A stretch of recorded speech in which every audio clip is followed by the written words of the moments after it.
ம்.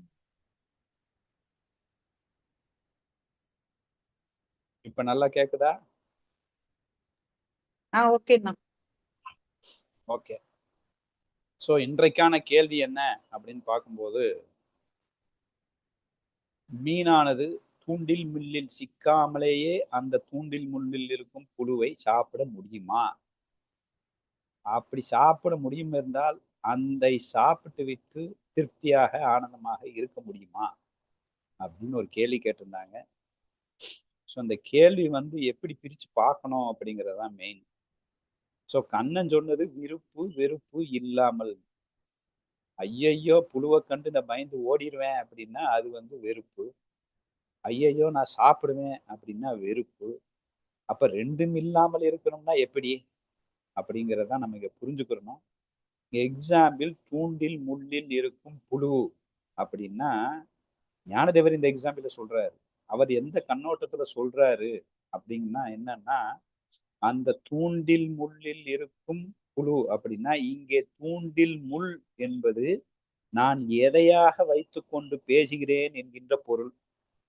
தூண்டில் முள் என்பது எதையாக நான் வைத்திருக்கிறேன். இந்த தூண்டில் முள் என்பது அகங்காரம், பற்று, மோகம், விருப்பு, வெறுப்பு. இது தூண்டில் முள். அதான் ஞானதேவர் சொல்கிறார்.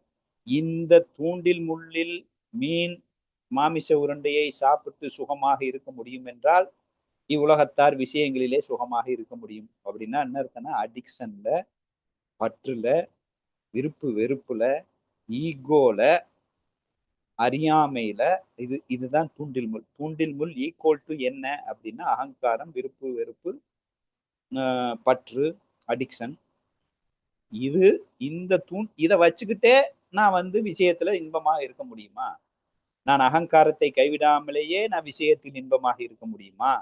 நான் வந்து விருப்பு வெறுப்பை வைத்துக்கொண்டே என்னால் விஷயத்தை அனுபவித்து இன்பமாக இருக்க முடியுமா? அப்படின்னு ஒரு கேள்வி கேட்டா கண்டிப்பா முடியாது. இங்க தூண்டில் முள் என்பது என்னன்னு வைத்து, அப்ப நீ விருப்பு வெறுப்பு இல்லாமல் அந்த தூண்டில் முள்ளில் இல்லாத மாமிசத்தை மட்டுமே உன்னால் சாப்பிட முடியுமே ஒழிய, தூண்டில் முள்ளில் வைத்துக்கொண்டே நான் வந்து அனுபவித்துருவேன் அப்படின்னா கண்டிப்பாக அங்கே ஆனந்தம் சாப்பிடவும் முடியாது. அதே சமயம் அதை சாப்பிட்டதாக கற்பனை செய்து கொண்டாலும் அங்கே ஆனந்தம் கிடைக்காது என்பதை தெளிவாக புரிந்து கொள்ள வேண்டும். அதுவே இன்னொரு இடத்துல சொல்றார். ஆசையற்றமையின் உண்மையான லட்சணம் என்ன அப்படின்னா, சூரியனானவன் அனைத்து விஷயங்களிலும் பிரவேசித்துக் கொண்டிருந்தாலும் அந்த விஷயத்தின் தோஷங்கள் அவனை பற்றி கொள்ளாமல் இருப்பது போல இவன் விஷயங்களை இந்திரியங்களை தண்டிக்காமலேயே, விஷயங்களை ஒதுக்காமலேயே, விஷயங்களோடு இருந்து கொண்டு ஆனால் அந்த விஷயங்களால் பாதிப்படையாமல் இருப்பான். எப்படி சூரியன் இருக்கிறானோ அப்படி அப்படின்னு சொல்றார். அப்ப இங்க என்ன எடுத்துக்கிறோம்னா, இங்கே தூண்டில் முள் என்பது என்னன்னா ஒரு பயம், கஷ்டம், ஆபத்து, என்னுடைய குணம் தாமச, ராஜச, தாமச குணம் இருக்கு, ராஜச குணம் இருக்கு, சாத்விக குணம் இருக்கு. என்னுடைய பயம், பதட்டம், டென்ஷன், எரிச்சல், கோபம்னு என்னுடைய சப்கான்சியஸ்ன்னு ஒண்ணு இருக்கு. அப்போ அதை தூண்டில் முள்ளாக சித்தரித்தால், அததான் அவர் சொன்னாரு. அப்ப ரஜோ குணம், தமோ குணம், சாத்விக குணத்தில் ஒட்டாமல் அந்த குணத்தோடு உன்னால் இருக்க முடியும். அதுதானே குணாதீதன். ரஜோகுணம் எழுந்து அவன் கர்மடனாக ரஜோகுணம் ஆப்பிரிக்கும் போது அவன் தன்னை கர்மடனாக நினைக்க மாட்டான். தமோ குணம் எழுந்து மோகம் தன்னை சூழ்ந்து கொள்ளும் போது ஆனால் அவன் மோகத்தில் இருக்க மாட்டான். சாத்விய குணம் எழுந்து அப்படியே தன்னை ஞானவானமாக காட்டும் போதும் அதில் அவன் ஒட்டாமல் இருப்பான். அப்ப என்ன அர்த்தம்? இந்த தூண்டில் முள் என்பது பிரச்சனைகள், கஷ்டம், என்னுடைய உள்ளுணர்வு, என்னுடைய பற்று, ஆசை, என்னுடைய குணம், தோஷங்கள் இது எல்லாமே தூண்டில் முள்ளா வைத்திருந்தாக, ஆனா ஏங்க எனக்கு வந்து என் இயலாமைங்க என்னால முடியாதுங்க. என் சப்கான்ஷியஸ் என்ன விடாதுங்க. எனக்கு பயம் வந்துருங்க என்னால முடியாதுங்க. எனக்கு கஷ்டம் வந்துருங்க என்னால முடியாதுங்க. எனக்கு பதட்டம் வந்துருங்க என்னால முடியாதுங்க. எனக்கு அவமானம் வந்துரும் அதனால் முடியாதுங்க. எனக்கு தண்டனை வந்துரும் அதனால் முடியாதுங்க அப்படின்ட்டு அந்த உலக ஆசையில் விருப்பு வெறுப்புகளை சிக்கிக்கொண்டு பயத்தால், பதட்டத்தால், கஷ்டத்தினால், இயலாமையினால், சோம்பேறித்தனத்தினால், அறியாமையினால், குணதோஷங்களில் ஒட்டிக்கொண்டு சில விஷயங்களை நாம் ஒதுக்கிக் கொண்டே இருக்கும் பற்றினால், அந்த இடத்துல அதை தூண்டில் முள்ளாக எடுத்துக்கொண்டால், எதை? என்னுடைய குணதோஷம், என்னுடைய குணம், என்னுடைய பற்று, ஈகோ அப்படின்னா, அது இல்லாம என்னால் புழுவை சாப்பிட முடியும். அது முள்ளில் இருக்கும் புழுவை சாப்பிடுவது போல அந்த ரிஸ்க் எடுத்துதான் ஆகணும். நான் புழுவை சாப்பிடாம எனக்கு ஈகோ இருக்கு, எனக்கு பதட்டம் இருக்கு. இப்ப எல்லாவனும் அப்படித்தானே இருக்கான். பிரஸ்டீஜ், லுக்கிங் குட், ஊர்ல கௌரவம் அப்படின்னு சொல்லிட்டு எந்த விஷயங்களிலும் அவன் புசிக்காம தானே இருக்கிறான். அவன் பெரிய பற்றற்றவனாக தான் தன் வாழ்ந்து கொண்டிருக்கின்றான். தன் ஆசைகளையும் தன் உணர்வுகளையும் எல்லாத்தையும் குழி தோண்டி புதைச்சிட்டு அப்படியே இருக்கிறான். ஒரு அடிமையும் அப்படிதான் இருக்கிறான். அப்ப காரணம் இயலாமையினால் இருப்பது. ஆனா இங்க என்ன சொல்லப்படுகிறது? நீ குணாதீதனாக இருந்தாலும் குணதோஷத்தினால் பற்றற்றவனாய், அப்ப குணங்களோடு இருந்து கொண்டாலும் அந்த குணங்களில் ஒட்டாதவனாய் அப்படிங்கும்போது அந்த தூண்டில் முள் என்பது ரிஸ்க் தான். இதுல ஞானதேவர் சொல்லியிருப்பார் இதே தேஜஸ் அப்படிங்கிறதுல. அவன் வரும்போது ஒரு ஒரு யாரு அந்த சிதை, அந்த சதின்னு சொல்லுவாங்க இல்லையா? புருஷன் இறந்து விட்டோன்னே மனைவியை அப்படியே அந்த தீயில போட்டு விடுவார்கள். அவள் அந்த தீயில் குதிக்கும்போது தன் கணவனிடம் சேரப்போகும் பரபரப்பில் அந்த நெருப்பு அவளுக்கு பாதிப்பு ஏற்படுத்தாதது போல, அவன் பரபிரம்ம தத்துவத்தில் இணைவதற்கும் பேரானந்தத்தில் நுழைவதற்கும் போகும்போது அவன் புலன்களாலும் மனதாலும் சூழலாலும் ஏற்படும் கஷ்டத்தை பொருட்படுத்த மாட்டான் அப்படின்னு அவர் சொல்றார். இப்ப இங்க தூண்டில் முள் அது. அவளுக்கு எப்படி நெருப்போ இங்க தூண்டில் முள் நமக்கு. தூண்டில் முள் என்ன?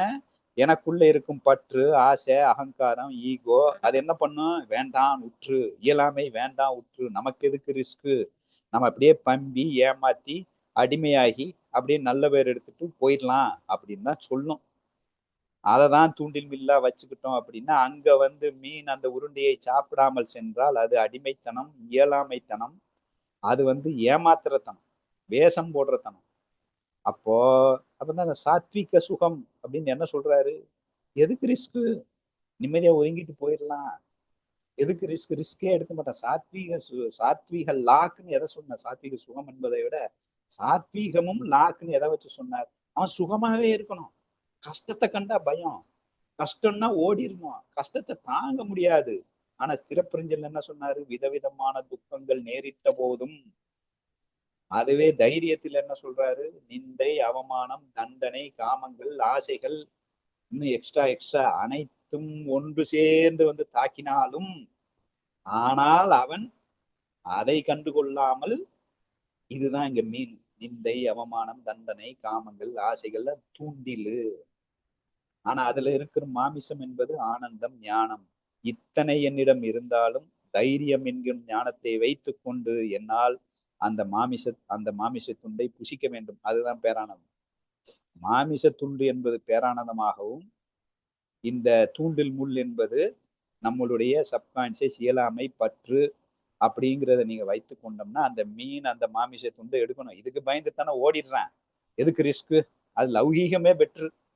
ஓ இங்க அவமானப்பட வேண்டியது இருக்கு, ஊர்ல எல்லாரும் என்ன ஒதுக்குறாங்க, என் புலன்கள் என்னை தடபுடல் பட செய்து விடுகின்றன, என் சப்கான்சியஸ் என்னை பயத்தை கொண்டு பதற்றம் அடை செய்து என்னை கொன்று விடுகின்றன, நான் என்ன செய்வது அப்படின்னு பதறுகிறது. அட்னே பதற்றத்துனா இவர் சன்னியாசி ஆயிடுவார். அந்த இடத்துல எல்லாம் சன்னியாசி ஆயிடுவாரு. ஆனா சான்ஸ் கிடைக்கும் போதுதான் தெரியும் அவர் எப்படி சுவரேறி குதிப்பாருன்னு. சோ அதை எஸ்கேப் ஆகுறது இல்ல. அப்ப எஸ்கேபிசம் சரியாகி போய்விடும்.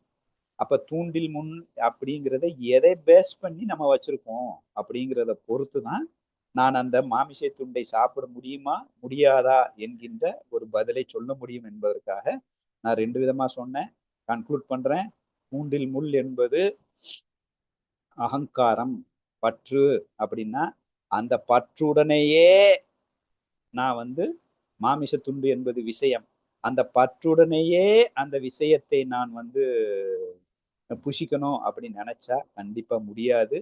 கஷ்டம்தான் பட வேண்டியிருக்கும். இல்ல அந்த மாமிச துண்டு என்பது ஞானம் பேரானந்தம் என்று வைத்துக் கொண்டால், அந்த தூண்டில் முள் என்பது என்னுடைய இயலாமை, என் அறியாமை, என் குணதோஷங்கள் என்று வைத்துக் கொண்டால், அதையும் மீறி அதில் ஒட்டாமல் தாமரையிலை தண்ணீர் அதை ஒட்டாமல் தூண்டில் முள்ளு என்னை பாதிக்காமல் அந்த தைரியத்தை சொல்ற மாதிரி நிந்தை, அவமானம், தண்டனை, மோகங்கள், ஆசைகள் எவ்வளவு வந்து என்னை தாக்கினோம் அதுதான் தூண்டில் முள். ஆனால் அந்த மாமிச துண்டு என்பது ஞானம். அந்த பேரானந்தத்தை நான் எடுப்பதற்கு முயற்சி செய்ய வேண்டும். அதுல எஸ்கேப் ஆகி போனேன்னா அது வேலைக்கு ஆகாது அப்படிங்கிறத நீங்க புரிஞ்சுக்கணும். ஸோ இதுதான் என்னுடைய பதில்.